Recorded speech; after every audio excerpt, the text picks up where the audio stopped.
So it's about $1,700, and it's a massive upgrade for your. I don't know who would want to take a bagger in the dirt, but this is for off-road use.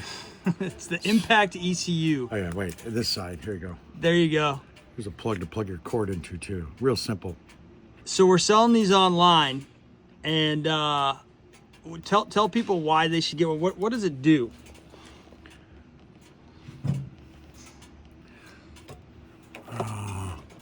I think.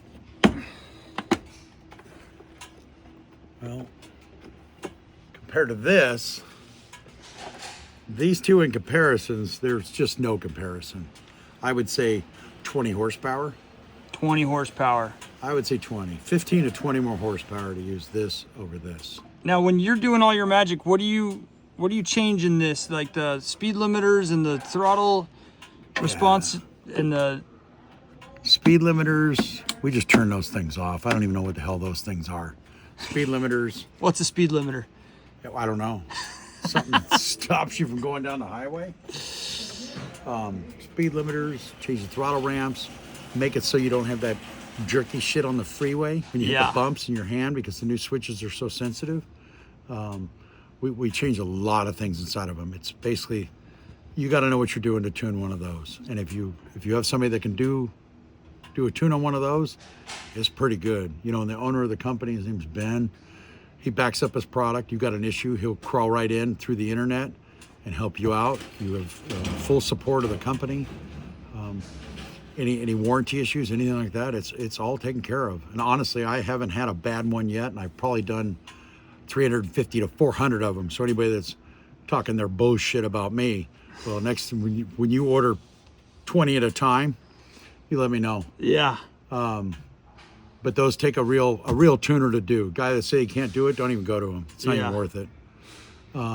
When they ship from Ben to the customers, when they buy them online, it comes with a base tune. Yeah, you got to fill out some paperwork. Like if you order it through my website, there's a form that comes out. You fill out the paperwork, basically what you have, and you'll get a good startup map for it. And then, like I said, Ben can wire in and make adjustments to idle startups. Different things. And keep in mind, it is a race ECU. So it is designed to make horsepower and make things better. So when they get it, they just unplug their... It's all plug and play. There's no cutting wires. There's no BS, no nothing. Unplug the stock one and plug that one in. Ben has got an auto tune set up on here. He's also got a short-term and a long-term fuel trim. I don't use them. I really don't want them changing. I never trust O2s. But there's acceleration enrichments. There's all kinds. There is everything you can do manually. If you want to change something, like I want it a little richer on cold. You want the idle to stay up a little bit more. You want the startup to go a certain RPM and then come down at a certain speed. There's a lot of things you can adjust in these. So it really wakes up the motor. Yeah, honestly, it's 15 to 20 horsepower. Taking a 135 with that SE tuner in it, taking that out and bolting this in, it will gain 15 to 20 horsepower. Now, what about for the 117s, the 121s, the 131s? Same thing. Yeah. Same thing. I use them all the time. And it's Gen 2s? I use them in the Gen 2s. Yeah. I haven't had enough of them on the Gen 1s to go through all the startups and all the things. I use the Power Visions on those. But on the Gen 2s, it is the way to go. And that includes the soft tails. That includes the soft tails. It really wakes up a soft tail. Pipe air cleaner and a impact on a soft tail, man, that motherfucker feels like you put a motor in it. It's really something. It's really something. And so the Gen 2 M8, what year range is that? 23 and a half and up. So if you've got the big digital screen where it's a touch screen like this one, where it looks like that, that's a Gen 2. If you're not sure if you have a Gen 2 or not, look at your dash. If you've got analog gauges, it ain't a Gen 2, it's a Gen 1. What about in the soft tails? Same? 23 and a half? Soft tails were 25 and up only. Soft tail. Yeah, 24 and down were Gen 1s, which Power Vision's working those, Impact's working these. Just go on the website, order one.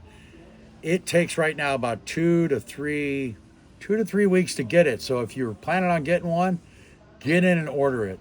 But it will take between 2 and 3 weeks, maybe 3.5 weeks, just depending, because there's so many of them Ben is sending out right now. It's crazy. Well, because Ben's got to keep up with your shop and the online orders. Yeah, he actually got rid of it. The biggest problem we've had is the cases. So he had a ma and pa guy that was doing the cases with his CNC. He can't keep up. Ben's got all the boards done, all the harnesses done. He makes all the harnesses in house. So if you got a harness, it's bad. Harness for the coil. We all know the coil wires break. Get the new ones. We're actually getting them now from him. They're long enough that we can actually put a wire loop in them so they can actually flex instead of feel on a cord. Kind of a good idea. Peter and I are going to do a video on it, and I'll show you what we do to the coil wires, and it saves them from actually breaking. Because even though you have them replaced, the wire still gets bent on as it's moving, and it breaks the wire. So we came up with a new design using Ben's add-on, because he gave us enough wire that we can actually put like a spring in it, and it keeps the wire round and allows the wire to flex and they won't break. We fix a lot of shit on people's bikes around the country that people are blaming ECUs. They're blaming their tunes. They're blaming Dynajet. They're blaming TTS. They're blaming all these people. And it's truly the motorcycle. And most of the time it's related to the motherfucker that worked on it. So I've had 2 or 3 in here. One of them took me about 60 hours to fix. And it was completely related to the shop that installed the exhaust system. And it took about 13,000 miles on a guy's bike to start having a problem. Yeah. So anyways, don't blame the product. Take a look at the guy you got installing it. Some old freaking Evo twin cam guy playing with this modern stuff. They just don't know, honestly. And I'm gonna say it till I'm blue in the face because I'm sick of fixing your shit. So if you want to have a really fun summer on your Gen2 M8, man, this wakes it up like nobody's business. And if you come in from out of state and say you get home and it's like, hey, it's hard to start, it does this. I actually patch you in with Ben. Ben and I have a very good relationship. He will get immediately to you and wire into your bike, and all you need is the cable that connects to it and a computer. And he will do everything for you. He'll just have you turn the key on and off. He'll make any adjustments that are needed, and he'll get it straightened out completely. And so you can be fast as fuck for the rest of your life. Oh. Here, you just put that. Impact that. ECU How's equals. that? Ben, what do you think of that ad, huh? But if you want them, order them. But be prepared. It's 2 to 3 weeks to get them. Ben, you hear that? Fulfill the orders. Sounds good.